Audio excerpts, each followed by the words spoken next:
So there's a moment that you've probably had more than once, even if you've never really been able to understand it or have words for it. You're sitting somewhere, maybe in a ceremony or a session, and you're having a deep conversation. Something deep is starting to well up inside of you. You can feel it wanting to move through you. It's coming up, and you can tell it didn't originate in the room that you're actually in. So for a second, you're right at the edge with it. You can feel it starting to come up. You almost want it to. And then like that, it's over. Where did it go? Now, instead of being in the experience, you're thinking about it. You're noticing it. You're maybe self-narrating around it. You feel calm, maybe numb, and you're already trying to work out, what does this mean? There was a wave that was starting to come up, and now you're sitting dry and on the shore describing the water. Now, you already know understanding a thing isn't the same as releasing it. Maybe you've heard that. Maybe from me. We don't need to keep proving it. But it's because the more useful question isn't why understanding fails, it's what actually is happening the exact second that you find yourself on the shore, when the experience stops. Where did it go? And why? Let's start with what's rising, and we can call it charge. When something happened that was too much for your system to handle, it was too big, and you were alone with it, the experience didn't get to finish because your system started to have what it normally has as a response to this, and it cuts it off. So you never actually move through what's trying to come up. It gets stored, and it's been stored, and it's still in there, and it's still live. So a held charge doesn't sit quietly inside, it waits. And it's been waiting for decades. And it's been waiting for the one thing, the right conditions, not necessarily when they're safe enough, because that's actually a trap. It's waiting for enough momentum to pierce through the perceived shutdowns that need to be there. So if the charge has been trying to complete this whole time, why hasn't it? You've obviously done the work. You've been in rooms and you've gotten close more than once. You've felt it rising up and you were right there when you were at the edge of it. But then something keeps happening the last second. What keeps lifting you off of it? Right as it's about to go deep or move. This is the part that almost nobody really names. And it's the whole reason the work never actually reaches the deepest layers that you want.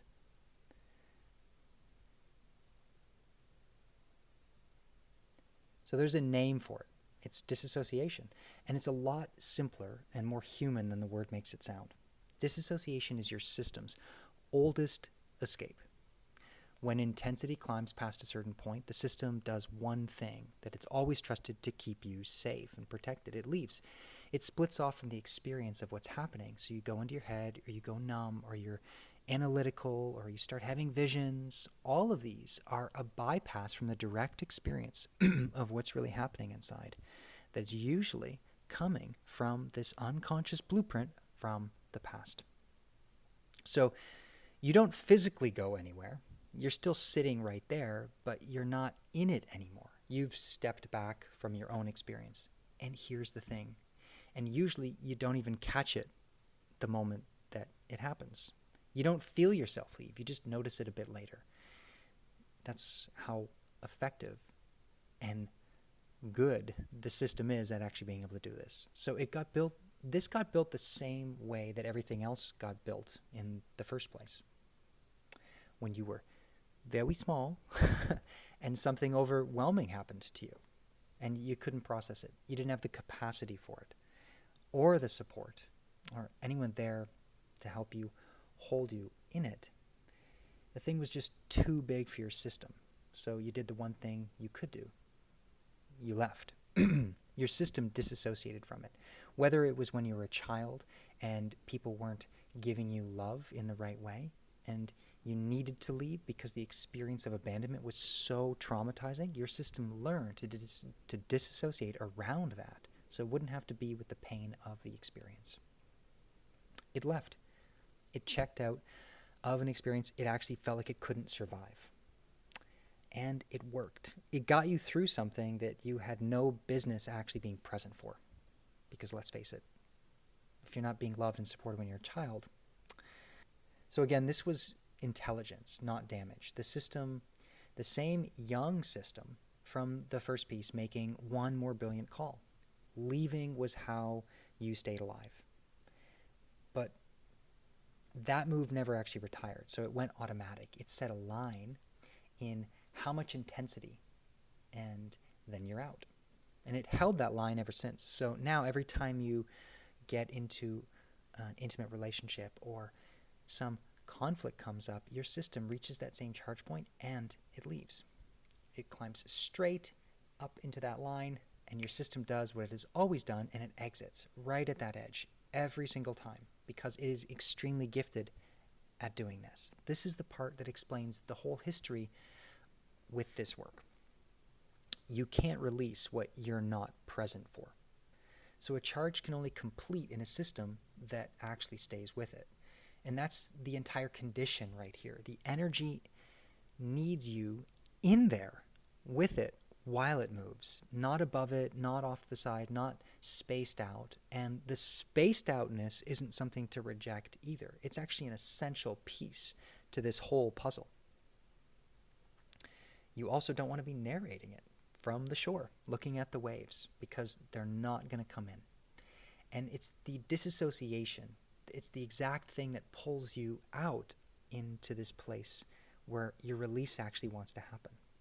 So look at what's actually been happening here. You go towards the charge, it rises, and it hits a threshold, and your system lifts you off of it before you can actually finish. Or you've been guided back from that edge because different modalities have said, no, we need to regulate, we need to bring you back down. So they never actually get to the threshold that your system needs to get to push past, to access this internal blueprint that is holding the charge from everything you experienced when you were young, and also potentially things that happened when you're an adult.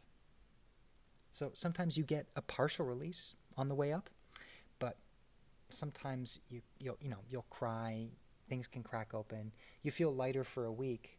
That part isn't fake, it's real, but it vented. It didn't complete. The system got a little bit out, and then it pulled you off the rest and closed back up, and it just went back underneath. And a few months later, that's why you're standing in the same spot wondering why the breakthrough didn't hold. It's because the system didn't actually get to the release point that it needed to. It didn't hold because you left. Your system didn't access before it could actually get to a completion in these waves. And not on purpose. You always leave the way you always leave. And so this really ties everything together. So I'll say it again. Analysis is a way of leaving as well. Going up into understanding, thinking about the challenge, naming it, explaining it, getting into a big insight about it, right in the moment it's activating. This is your system leaving your body. It just wears a different disguise that nobody's really questioning. Often we value what our insights, and we want to talk about it, and we enjoy so much to explain our story, while never actually getting into the deeper process and carving that pathway that our system is really wanting to be able to release what has been stored for so long.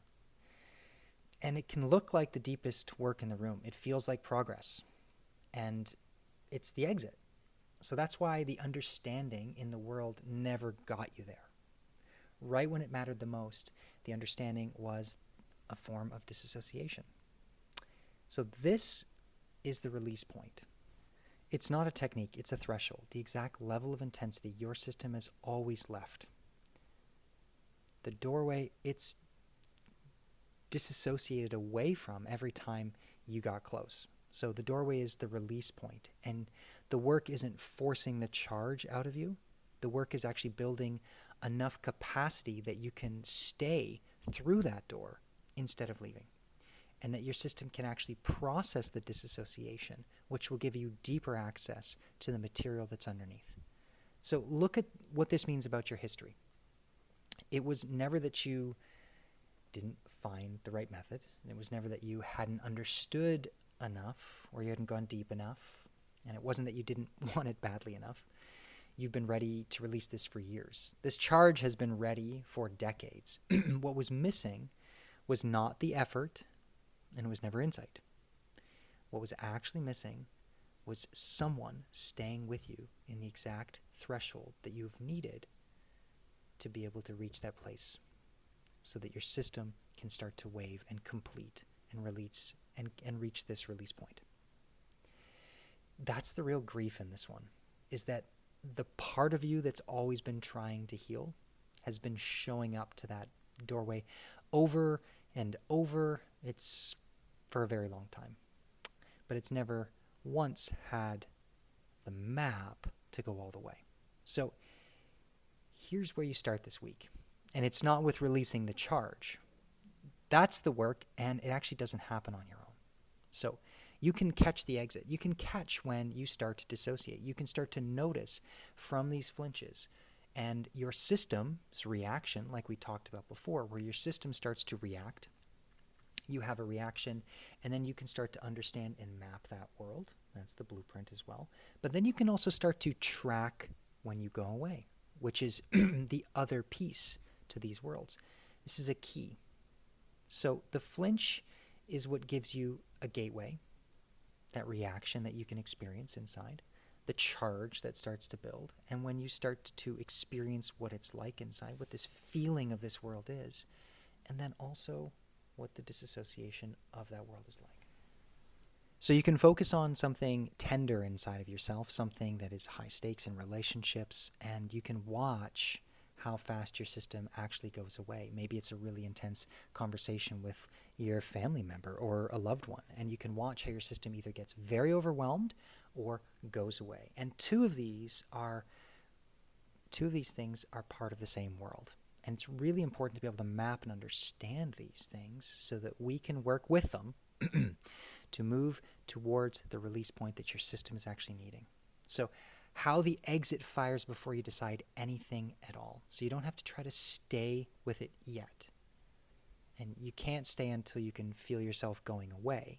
So it's really about understanding how your system goes away, how you get triggered, how you react, and feeling that in real time. Because it's probably the first time you've ever actually been present to that threshold inside yourself and noticing that this mechanism is actually happening. That noticing is where a lot of this is going to start opening up doors to be able to go deeper into it. So let me tell you plainly what this work actually is, because I've been describing these doorways this whole time, and you're probably thinking, what the hell are you talking about? But what the work actually is it happens in two parts. First, we map.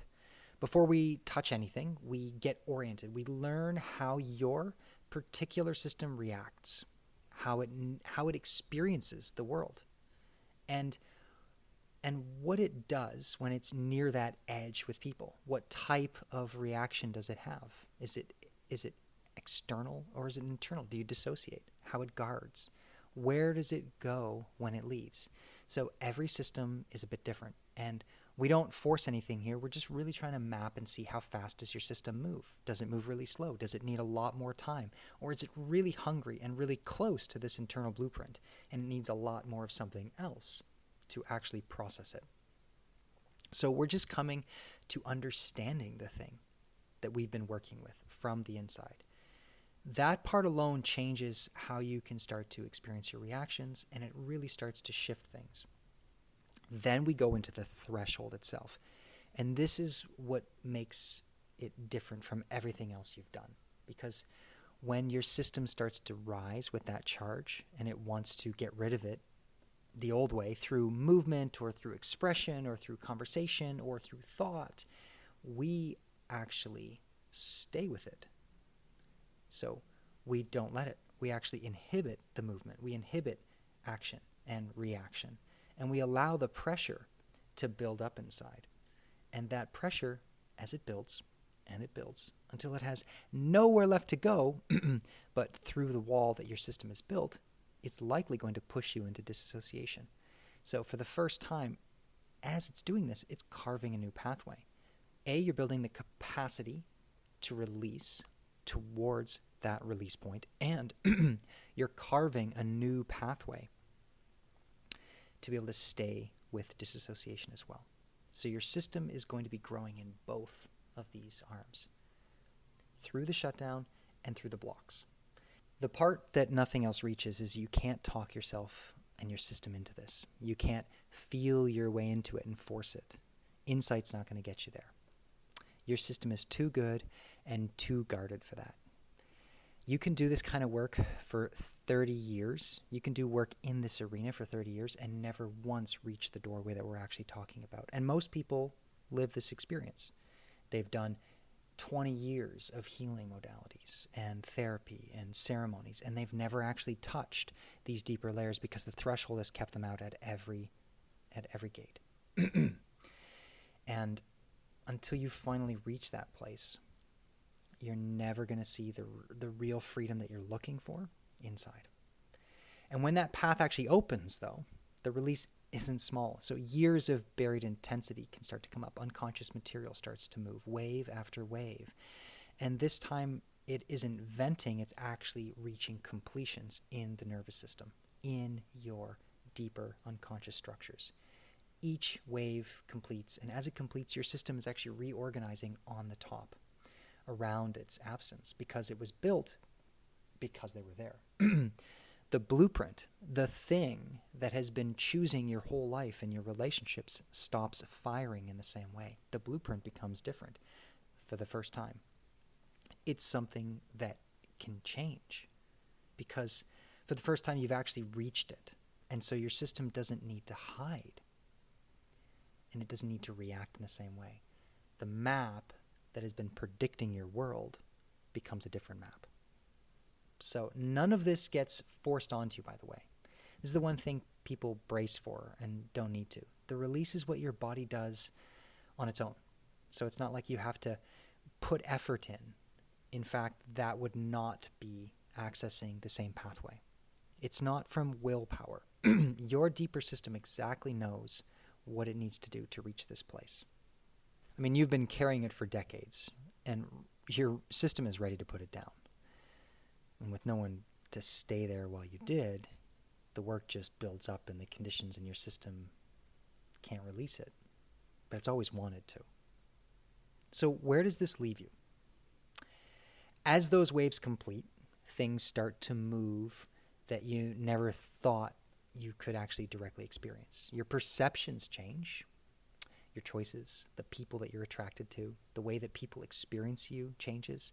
The people who used to feel magnetic stop running the show, and the floor that charge that was holding actually changes. And your system and your capacity for life starts to open up. And everything is reorganizing around these deeper principles in your conscious experience. And you stop having to manage what you're not holding. So you have this capacity for so much more depth, connection, intimacy, insight, creativity, and just overall abundance in your life. So here's the last question. And it opens everything. Once that floor actually changes, and once what's underneath your relationships isn't that aren't being built around protection anymore, and that old charge is gone, what do you build? What do you build on a floor that can finally hold, on a foundation that can actually hold big structures? What becomes possible? That's where we go next.